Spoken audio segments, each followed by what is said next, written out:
এগ্রার strong রুমের সামনে ধুন্ধুমার কাণ্ড। পুলিশের মদতে পটাশপুরের বিজেপি প্রার্থী ভিতরে যাওয়ার অভিযোগ, বিক্ষোভ তৃণমূলের। পূর্ব মেদিনীপুর জেলার এগ্রা ঝাতুলাল হাই স্কুলের স্ট্রং রুমের সামনে সকাল 11টা নাগাদ ধুন্ধুমার কাণ্ড। পুলিশের মদতের অভিযোগে তৃণমূল কংগ্রেসের বিক্ষোভ, যা নিয়ে রীতিমতো এলাকায় ব্যাপক উত্তেজনা ছড়িয়েছে। এগ্রা থানার আইসি সুশান্ত চট্টোপাধ্যায়ের বিরুদ্ধে পক্ষপাতিত্বের অভিযোগ তুলে বিক্ষোভে ফেটে পড়ে পটাশপুরের তৃণমূল প্রার্থী পীযূষ পণ্ডা সহ তৃণমূল কংগ্রেসের কর্মী সমর্থকরা। এই খবর পেয়ে পরিস্থিতি সামাল দিতে ঘটনাস্থলে পৌঁছয় এগ্রার মহকুমা শাসকের কেন্দ্রীয় বাহিনীর দল। পটাশপুরে তৃণমূল প্রার্থী পীযূষ কান্তি পণ্ডার অভিযোগ, এগ্রা থানার আইসি সম্পূর্ণ বেআইনিভাবে পটাশপুরের বিজেপি প্রার্থী তপন মাইতিকে স্ট্রং রুমের ভেতরে নিয়ে যায়। তার দাবি, নিয়মের বাইরে গিয়ে একটা দলের প্রার্থীর প্রতি পুলিশের এই বিশেষ আনুকূল্য নির্বাচন কমিশনের নিরপেক্ষতাকে নিয়ে প্রশ্নের মুখে ফেলেছে। আর এই খবর ছড়িয়ে পড়তেই তৃণমূলের কয়েকশো কর্মী সমর্থক এগ্রা থানার আইসিকে ঘিরে বিক্ষোভ দেখাতে শুরু করে। আইসির অপসারণের দাবি তুলে স্লোগান দিতে থাকে। বিক্ষোভের জেরে অবরুদ্ধ হয়ে পড়ে স্ট্রং রুম চত্বর। খবর পেয়ে দ্রুত ঘটনাস্থলে পৌঁছায় বিক্ষুব্ধদের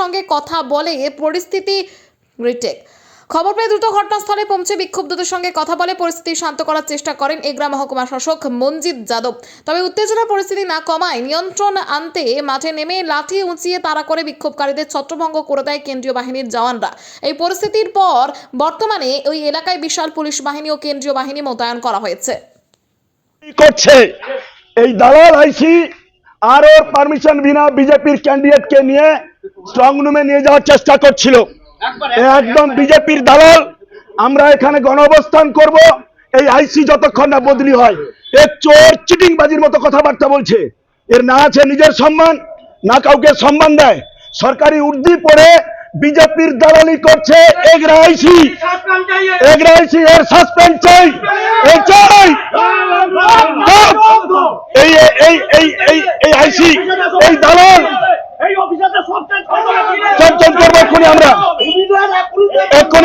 আমরা আরো এখানে রাখা যাবে না।